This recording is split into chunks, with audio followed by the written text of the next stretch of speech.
Hey everybody, a little late tonight, but I wanted to share this before I went to sleep. I found this article, I've been sitting on it for about 3 or 4 days. I think it kind of is important, especially with AR 4294 to 4296 out there. And it just kind of shows how science and scientists are helping to solve some of the complex problems that we face. There was an article, and I'm just going to kind of go through it, in AAS Nova's How Solar Flares Hint that they're about to happen, from a December 1st, 2025, and I have the link there. See, I always like to do this. Scientists have found early warning signs of the sun that indicate a solar flare, or CME, is about to erupt, potentially more than an hour before the actual flare happens. They looked at a data set, basically over 1,400 flares recorded by solar observations, to see whether these signs were consistent among all these flares that they did. They noticed that right before a flare, the solar plasma, the hot gas on the sun's surface and atmosphere, shows a spike in what's called the non-thermal velocity. That means the gas starts moving in a way that doesn't match simple heating. It's more like a violent jostling or turbulent motion that happens. This velocity increase typically starts about 4 to 25 minutes before the flare's X-ray emission. The flare signal begins. For some flares, especially the really stronger ones, there's an even earlier precursor emission, subtle energy release, about 30 to 60 minutes before the main flare comes. These signals help scientists guess not only that a flare is coming, but what kind of flare is coming. Some flares are what is called confined, just light radiation. Others are eruptive and explode outward, ejecting mass and plasma into space. And those are the kind that are more dangerous. The pattern of early emission looks different for those types. So solar flares, especially the eruptive ones that blow out, can knock out radio communications, disrupt satellites, we've talked about that, and even interfere with power grids or navigation systems here on Earth with GPS. If scientists can reliably pick up these early signals, they get an advance warning of potentially dangerous solar storms, giving time to protect those satellites, those power grids, the GPS, all those vulnerable systems, so they can actually help to preserve them so we don't get damaged as much. This research, it's the first large-scale effort of kind, brings solar flare forecasting a big step closer.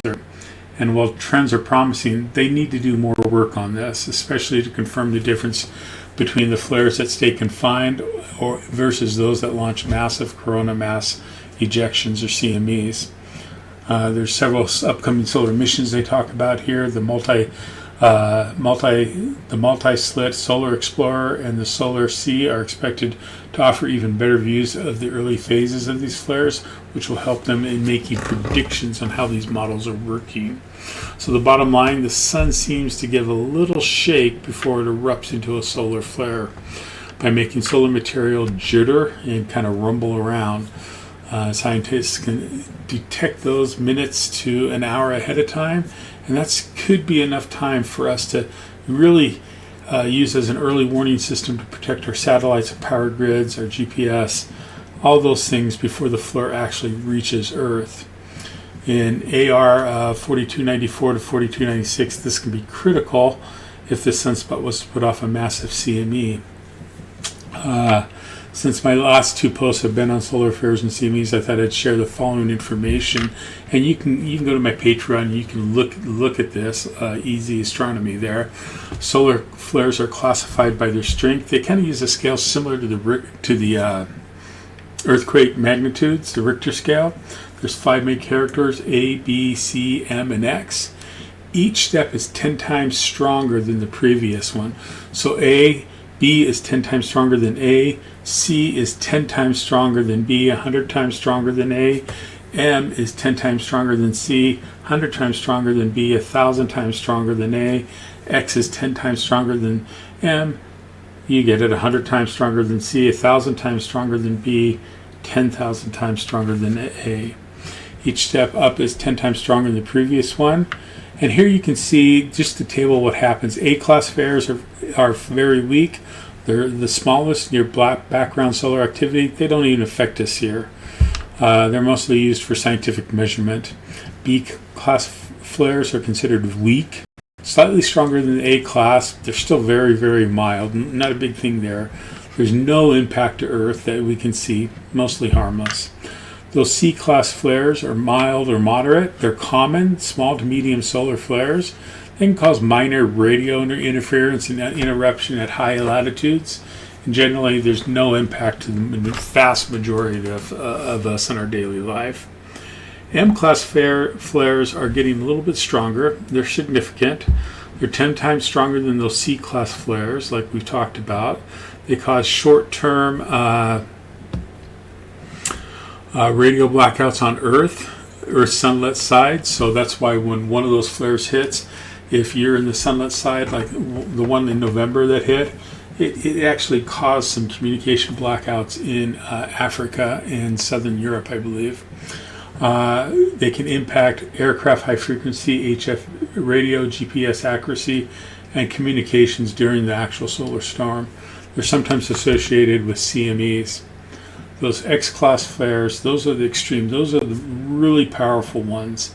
They're the largest category. Each number multiplies the strength. So an X2 is 2 times stronger than an X1, and X10 is 10 times stronger than an X1. So an X28 or an X45, you kind of see how much stronger that is. The effects can include widespread radio blackouts, GPS disruption, damage to satellites, increased radiation exposure for astronauts and aircraft at polar routes, and triggering strong geomatic storms if a CME is involved. There's an historic example of this. 2003, we had the Halloween storms, a series of solar storms that hit the Earth. And it included an X28 flare, which was the strongest one since the Carrington event that's been recorded, that if I'm correct on that. Caused satellite-based systems and communications to be affected. Aircraft advised to avoid high altitudes near the polar regions because of this. And a 1 hour-long power outage occurred in Sweden, where it shut down part of their power grid as a result of the solar activity. Aurora were observed in latitudes as far south as Texas and the southern Mediterranean countries of Europe. 12 transformers in South Africa blew and had to be replaced. And despite the country's very low geomagnetic latitude, the SOHO satellite, which studies and images the sun, had to be shut down and was temporarily failed. Other satellites and spacecraft were put into safe mode, so they wouldn't get destroyed. The astronauts on the International Space Station had to go to the Russian-built part because it was the most highly shielded part of the International Space Station until the storm passed. So I really think if we're facing something from AR 4294 to 4296, if that were to blow in the next couple days or in a couple weeks when it rotates back, probably I could see something like this happening. Notice it didn't destroy the world. It didn't destroy society. It just caused some inconvenience and a little bit of worry and concern, and just why we're watching that sunspot right now, just to see what it does.